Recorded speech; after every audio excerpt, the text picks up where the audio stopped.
अस्सलाम वालेकुम my YouTube family, welcome back to my channel food hut. Eid की मुनासबत से बीफ देगी पुलाव की रेसिपी आपके साथ शेयर कर रही हूँ। ये पुलाव आप बीफ और मटन दोनों से बना सकते हैं, जो भी आपके पास अवेलेबल हो। बहुत मज़े का बनता है। वीडियो को आपने एंड तक देखना है। पसंद आए तो लाइक कर दिएगा। मेरे यूट्यूब चैनल फूड हट को भी सब्सक्राइब कर लिएगा। तो आइए इस ज़बरदस्त से पुलाव को बनाना शुरू करते हैं। सबसे पहले यखनी तैयार करेंगे और उसके लिए यहाँ पर मसालों की पोटली बना लेते हैं। 3 मैंने तेज़पात लिए हैं, इन्हें इस तरह से तोड़कर इसके अंदर रख देंगे। 2 बादियान के फूल लिए हैं, वो भी डाल देंगे। 2 दालचीनी के टुकड़े हैं, वो भी इसमें रख देंगे। और साथ ही मैंने ली हैं 2 बड़ी इलायची, ये भी इसमें डाल देंगे। जावित्री का फूल लिया है, तकरीबन ये आधा फूल है, ये भी इसके अंदर डाल देंगे। 2 टेबल स्पून साबुत धनिया लेंगे और 2 टेबल स्पून ही सौंफ के लेंगे। इन्हें भी इसके अंदर डाल देंगे और इस तरह से एक साइड से पकड़ते हुए इसे हम पोटली की शक्ल दे देंगे। इसकी गिरा लगा देंगे अच्छे से ताकि ये खुले नहीं। थोड़ा सा आपने इसको लूज़ रखना है, क्योंकि जब ये मसाले पकेंगे तो ये फूलेंगे, इसलिए इन्हें थोड़ी सी जगह चाहिए होगी। इस तरह से आपने ढीली सी इसकी पोटली बना लेनी है।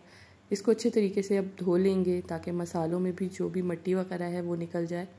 ये देखें, कपड़ा आपने साफ़ सुथरा सा लेना है, उसको पहले ही आपने कपड़े को धो लेना है। अब एक बड़े साइज़ की पतीली लेंगे, उसमें ये मसालों की पोटली डाल देंगे। एक प्याज को 2 हिस्सों में काट के वो भी इसमें डाल देंगे। 2 गड्डी यहाँ पर मैंने लहसुन लिया है, इसको अच्छे तरीके से धो लिया था।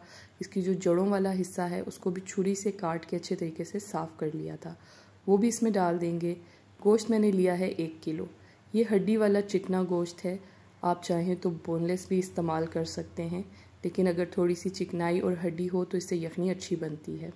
अब मैं इसमें 2 लीटर पानी डाल रही हूँ। आप अगर कुकर में गला रहे हैं तो फिर आपको कम पानी की ज़रूरत होगी, इसलिए आप अपने हिसाब से पानी को कम ज़्यादा कर सकते हैं। 1 टेबलस्पून मैंने इसमें नमक डाला है। अब इसके 1 बॉयल आने का इंतज़ार करेंगे। ये देखें, यहाँ पर ये उबलना शुरू हो गया है। उबलने के बाद जो इसके ऊपर इस तरह से झाग आएगी उसे हम अलहदा कर लेंगे और इसको ढककर हल्की आंच पे पकने देंगे जब तक गोश्त अच्छे तरीके से गल नहीं जाता।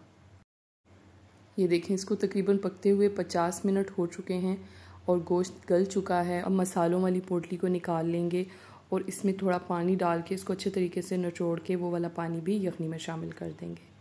इसके अलावा जो हमने लहसुन की गड्डियाँ डाली थी वो भी हम निकाल लेंगे। ये बहुत अच्छे तरीके से गल चुकी हैं। जब ये ठंडी हो जाएं तो इनको अच्छे से दबा के इनका गूदा निकाल के वो गूदा भी हम इसी में डाल देंगे, ज़ाया नहीं करेंगे। प्याज अच्छे से गल चुका है, उसको निकालने की ज़रूरत नहीं है। अब फ्लेम ऑफ करके यखनी एक तरफ रख देंगे और चलते हैं नेक्स्ट स्टेप की तरफ। यहाँ पर मैंने एक पतीली में 3/4 कप ऑयल लिया है, इसमें 2 प्याज इस तरह से काट के डाल देंगे। अब इन्हें भून लेंगे जब तक कि ये बिल्कुल लाइट गोल्डन कलर के नहीं हो जाते। ये देखें, यहाँ पर प्याज़ों का बहुत अच्छा सा कलर आ चुका है। अब इसमें से थोड़े से मैं गार्निशिंग के लिए निकाल लूँगी। ये कुछ साबुत गरम मसाले हैं, जिनमें सबसे पहले 4 अदद हरी इलायचियाँ हैं, ये इसके अंदर डाल देंगे।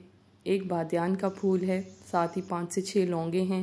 1 टीस्पून काली मिर्चें हैं, साबुत काली मिर्चें डालेंगे। थोड़ा सा इनको भून लेंगे मसालों को। इसके बाद इसमें 2 टेबल स्पून लहसुन और अदरक का पेस्ट डालेंगे। आप चाहें तो चॉप करके भी डाल सकते हैं। अब थोड़ा सा इसको भूनेंगे ताकि इसके अंदर जो रॉ स्मेल होती है लहसुन की वो ख़त्म हो जाए। अब हम इसमें बॉयल किया हुआ गोश्त डाल देंगे। मैंने इसको छलनी की मदद से निकाला है। जो भी इसमें गला हुआ प्याज था वो भी इसमें शामिल हो गया। अब इसकी अच्छी सी भुनाई कर लेंगे। लहसुन को भी मैंने दबा के उसका गूदा निकाल लिया था, वो भी इसी के अंदर शामिल है।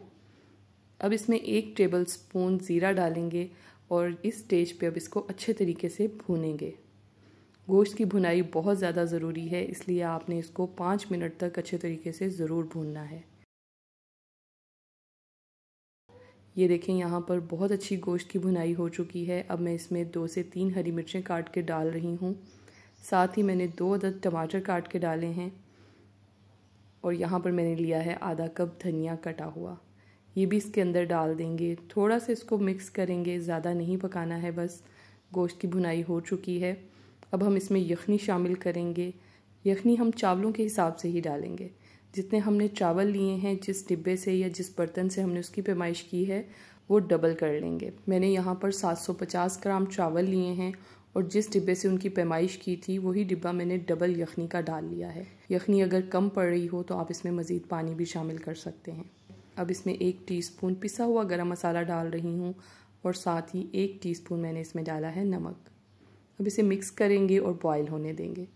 ये देखें यहाँ पर ये बहुत अच्छे से बॉयल हो रहा है। मैंने आधा लीमू इस तरह से बारीक स्लाइसिस में काट के डाल दिया है और साथ ही अब चावल डाल देंगे। अगर तो आपके पास पुराने चावल हैं तो आप 1 घंटे के लिए उन्हें ज़रूर भिगोएं और अगर नए चावल हैं तो 20 मिनट या फिर आधा घंटा भिगोएं।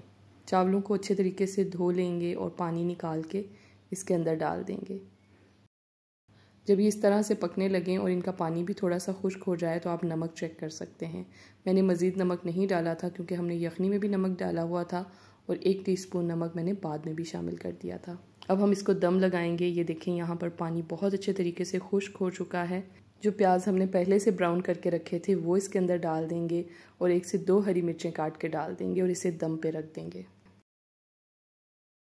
अब इस तरह से ढक्कन ढक देंगे और जो लिड के अंदर सुराख है उसको भी मैंने टिश्यू से बंद कर दिया है ताकि स्टीम बाहर ना निकले। आप चाहें तो कपड़े का दम भी लगा सकते हैं। 10 मिनट के लिए इसको दम पे रखेंगे और फ्लेम ऑफ कर देंगे और थोड़ी देर के लिए ऐसे ही पड़ा रहने देंगे। इसके बाद दम खोलेंगे। ये देखें चावलों को बहुत अच्छा दम आया है और बहुत खिले खिले अलहदा हमारे चावल बने हैं। बहुत ज़बरदस्त इसकी खुशबू आती है। ये बहुत खुशबूदार पुलाव बनता है और बहुत जायकेदार होता है। अब इसे सर्व कर लेंगे। आप इसे लहसुन की चटनी के साथ सर्व करें। लहसुन की चटनी अगर आपको नहीं बनानी आती तो मुझे कमेंट बॉक्स में बताइएगा, मैं आपको बनानी सिखा दूँगी। उम्मीद करती हूँ आज की ये रेसिपी आपको पसंद आई होगी। वीडियो पसंद आई है तो इसे लाइक कर दें, फ्रेंड्स के साथ शेयर करें, मेरे यूट्यूब चैनल फूड हट को सब्सक्राइब कर लें और साथ लगे बेल आइकन को भी प्रेस किया करें ताकि मेरी हर वीडियो का नोटिफिकेशन आपको मिल सके। मज़ीद अपडेट्स के लिए मुझे इंस्टाग्राम और फेसबुक पे फॉलो करना मत भूलिएगा। अगली वीडियो में मिलते हैं किसी नई रेसिपी के साथ। अल्लाह हाफिज़।